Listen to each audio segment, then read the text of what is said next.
Welcome back. This is video number 3, step number 3, all about getting confident with your why. I hope you are making progress. I hope that you are getting confident, getting excited about what it is that you want to do. What's that thing that is the most important thing, the main thing that could change your life if you were to focus on achieving that goal in the next 90 days to 6 months? And then who are the people that need your support that would make it easier for you to reach that goal? Today we're talking about your why, and just like you've heard me in the previous steps, there's that internal and external. So there's your reasoning and there's their reasoning. There's your what and their what, right? So like in the same way, now we're talking about two different whys. There's your why, the reason why you want to reach this goal, the reason why you want to grow your business, the reason why you're showing up online. And then there's the other why, that it's your client's why. And I feel that the combination of those two, or the place where those two like intersect, is what you need to focus on, and that's what's going to resonate with your client. Whenever you're only talking about your why, in my case, my why, like my business why, it's that I am here to help people live out their highest calling. That might not resonate with my client enough to say like, I need to sign up with you right now. But my client is ready to get clients and get booked. My client might think, you know what, if I get booked and if I make money, I will be living my highest calling. So that's one of the reasons why I'm able to talk about both. I'm able to talk about my side of the why, and I'm able to talk about their side of the why. There's also another piece to your why, which is the reason why you would like this money. The reason why you're willing to do this work to receive that amount of revenue. And I love sharing stories because I think that they make it easier for you to understand. And they also make it easier for you to see how they relate to you. You know what I mean? So part of the thing with me, the first time I got booked was in 2014. So it was, 2015. It was October of 2015, and I got very clear on that I had found out about coaching. I had just graduated with my certification around July, and I was like ready to get clients. So I was doing a lot of free coaching. I was helping a lot of friends, people that had businesses and all of that. But I was doing more purpose coaching at the time because it felt like the natural fit for me, since my background is counseling and teaching and nonprofits and ministry. People were always reaching out, and I was always on the phone talking with people about how to solve their problem, what was the next step for them, what were they called to do. Even at Goodwill, which is like one of the largest nonprofits in the US, working with people, just helping them find jobs and helping them find the job that's right for them so that they can stay in the job longer, so that they can be self-sustained families. So like all of that I was already doing, whenever I came into the coaching world, it makes sense to just help entrepreneurs and leaders to live out their calling and make more money doing what they love. But it was a lot around their purpose. How can you add more purpose? At the time, since I had not made a lot of money in business, I didn't feel too confident to talk about how can you make more money or get booked at the time.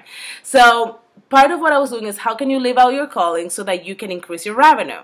And how can you show up more powerfully? You know what I mean? But it was all around their purpose.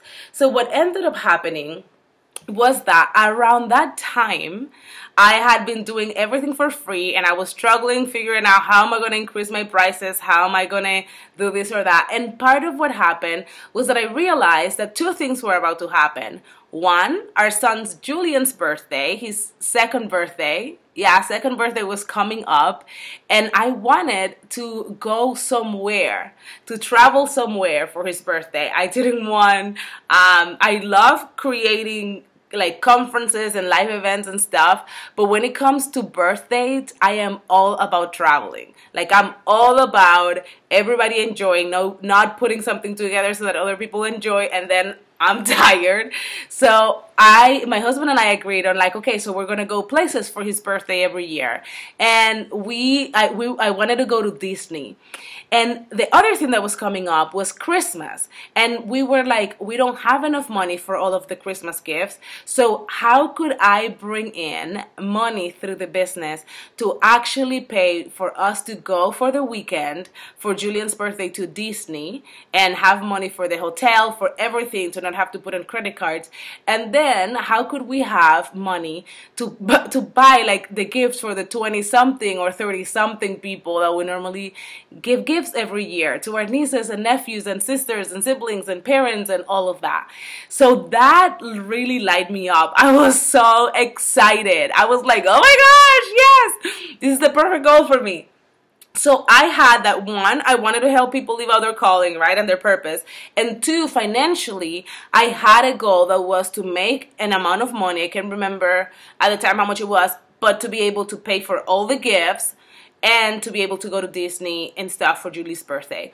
So that was the goal. And then I started getting clear, what is it that my clients wanted? At that time, they wanted a game plan. And I asked a lot of the people that I was doing the free coaching, and they were asking me a lot of questions. What do you want? What are you missing? And a lot of them were missing a game plan, just like now, right, that we're talking about creating that plan. It was all about how do you connect the different pieces of your business to increase revenue, to increase your productivity, to increase your focus, to get the results you want in less time. And I offered that program, that I put out that offer, and it got booked. 19 people signed up. Some of them got it for free. I think that I ended up doing like 25 people within those within that 90-day. And that started me knowing that there was this strategy that I could use. So I'm saying all of that to say, think about what is the reason, like your hard reason for doing it. You can also look at what are the financial reasons for you to get clients. That's another strong point. And then why would your clients want what you have to offer? Like, what is that thing that they're going for that that you can help them with, that they're willing to pay for in the next 90 days? This is so important, because whenever you're creating stuff that is not exactly what people need next, then they're going to say like, oh my gosh, that's awesome, but that's not what I can do right now. You see what I'm saying? But whenever you create exactly what they need, you create a lot of urgency. So remember, keep it simple, make it fun. This is not about making it perfect. And come to the Facebook group. Tell us what your why is. And if you have any questions, we're here to help you. Bye. See you soon.